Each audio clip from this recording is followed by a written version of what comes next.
You're not distracted, you're being controlled without even realizing it. He didn't know he was being controlled. Neither do you. Neither did I, until one morning. In what seemed like a normal day, a strange feeling crept into my chest. I couldn't remember what I did yesterday. Not the kind of forgetfulness that comes with age, but the kind where you realize you weren't truly present in any of it. I had woken up, ate breakfast, opened my laptop, replied to emails, scrolled through social media, watched some short videos, ate lunch, got back to work, and then watched a few more things to relax before bed. But not once during the entire day did I live the moment. I wasn't in control. I was being steered. Have you ever felt like that? You wake up with a clear to-do list, but before you even start, your hand reaches for your phone. No one forced you, and yet, you do it, not once, but hundreds of times a day. You think you're managing your tech, but what if it's actually managing you? Not through force, but through dopamine. And the scariest part is, you don't even realize it's happening. Can you remember the last time you focused on a single task for 2 uninterrupted hours, without checking your phone once? Can you sit in silence without feeling the urge to reach for a screen? Can you read an entire chapter of a book without getting distracted? If the answer is no or I'm not sure, then maybe you're not just distracted. You're being controlled without realizing it. The question is, by whom? And why? This isn't just your story or mine. It's a global phenomenon. They call it attention hijacking. And the hijacker doesn't need to break in. All it needs is a little ping on your screen. Do you know what your brain releases every time you check a new notification? Dopamine. The same chemical involved in addiction. Pull to refresh on your phone. That's not an accident. That's a slot machine in your hand. You don't know what's coming. Maybe a message from someone you like, a funny video, breaking news, or nothing at all. That unpredictability is exactly what makes it addictive, and so, you keep scrolling, just one more time, and then again, and again. You think you're seeking something, but the truth is, you're being led. Marcus Aurelius once wrote, "Do not let your mind become a slave to things you cannot control." But today, the thing beyond our control, sits comfortably in our hands all day long. This is not science fiction. It's real. It's reshaping how you live, and more dangerously, how you think. You blame yourself for lacking focus. You think you're weak for not putting the phone down. But what if the problem isn't you? What if the system is built to make you this way? If you don't learn to govern yourself in the digital age, will you still be yourself at all? Let me tell you the story of Jason, a UX designer for a major social media company in California. He once said, "We didn't design these apps for you to use and stop.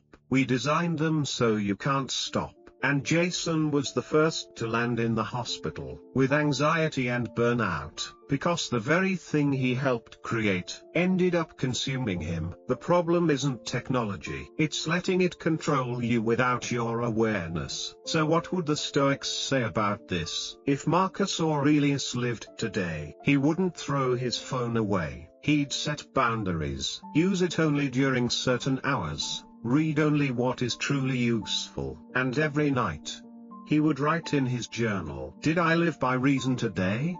Or was I swept away by things I didn't choose?" You can start with that same question. Am I living by reason, or by impulse? Stop for a moment. Don't scroll to the next video just yet. Don't reach for your phone. Just sit still, breathe, and ask yourself, what's really controlling me right now? I don't want you to believe me. I want you to see your reality. The reality you've been living in. The one that feels normal, but is quietly eating away your ability to think freely. Because you're not just distracted. You're being controlled without even knowing it. But what exactly is controlling you every day? What has stolen your focus?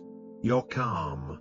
and even your willpower without you noticing. The answer isn't far away, it's right in your pocket, right in the device you hold every single day. The modern world runs on attention. Whoever controls your attention controls you. You think you're choosing what to watch, but the algorithms already know you better than you know yourself. Have you noticed? You think of a product, and within minutes, you see ads for it. You feel a little down. Suddenly you're recommended a video that deepens your doubts about life. And just like that, each small choice you think is random, was actually orchestrated. Seneca once said, "If a man knows not which port he sails, no wind is favorable." In the digital world, if you don't know why you're using technology, then technology is using you. And it's not just about wasted time, it's about losing control. You're being pulled toward what's addictive, what triggers emotion, what provokes outrage, because that's what keeps you glued to the screen. Here lies the first big question. Are you truly free? If even your emotions are being manipulated, you get angry at a comment online. You feel compelled to reply, to prove your point, and you believe it's your authentic voice. But in truth, you've fallen right into the emotional trap they wanted you to. You think you're fighting for yourself, but you're only feeding more time and energy into a system that gives you nothing back. Marcus Aurelius sat alone at the edge of the Roman Empire, and he wrote in his private notes, "You don't have to turn this into something. It doesn't have to upset you today." That is not just a quote, it's a compass, a survival tool in the digital storm. So what can you do to reclaim your mental freedom when the entire system is designed to pull you away from yourself? The answer isn't to delete all your apps or vanish from society. It begins with awareness, being intentional every time you pick up your device, being awake before you react, being awake before you open the screen, before you get pulled into a spiral of content you didn't choose. You'll begin to notice there are times you open your phone just to check one message, and 40 minutes later you're watching a dancing cat, and you can't even remember how you got there. You laugh, but deep down there's a strange emptiness. You're not really entertained. You're just running away from yourself.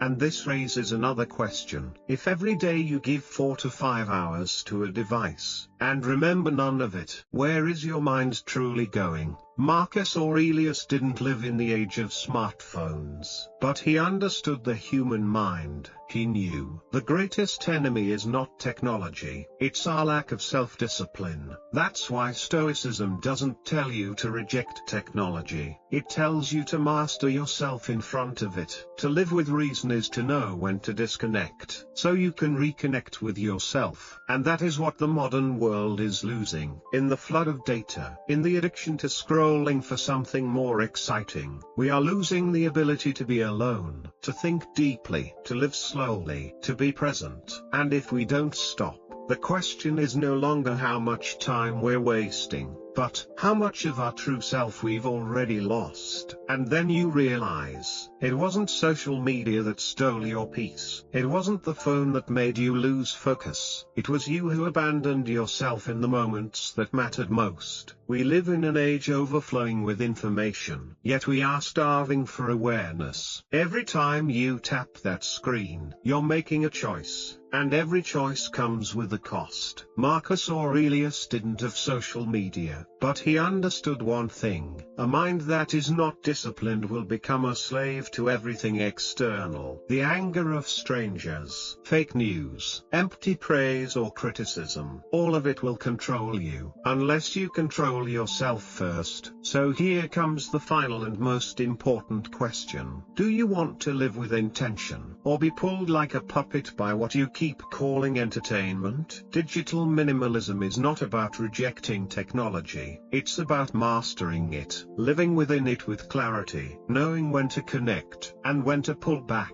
to protect the deepest part of you, the part no one can manipulate. your reason and your freedom. You can start today, just by silencing the noise, removing the apps that no longer serve your growth, and tuning into the one thing truly worth your time: awareness. If what I shared touched something deep inside you, please support this channel Awake and Stoic, where we train the mind, break free from distraction, and step into the version of ourselves we were meant to become. Remember, the world cannot take your peace, unless you give it permission. Here's the ultimate lesson: we're not distracted because of technology. We're distracted because our minds are untrained and undisciplined. No app can ruin your life, unless you give it control over your attention. No social media platform can make you lose yourself, unless you let external noise replace your inner silence. Stoicism teaches us this: everything external is a test of our inner strength, and the strongest person is not the one who controls the world, but the one who can control themselves in the middle of chaos. Digital minimalism is not a trend, it's a way of life for those who want to reclaim their freedom from algorithms, for those who understand that every minute of their life is a non-refundable asset, and they refuse to sell it to unconscious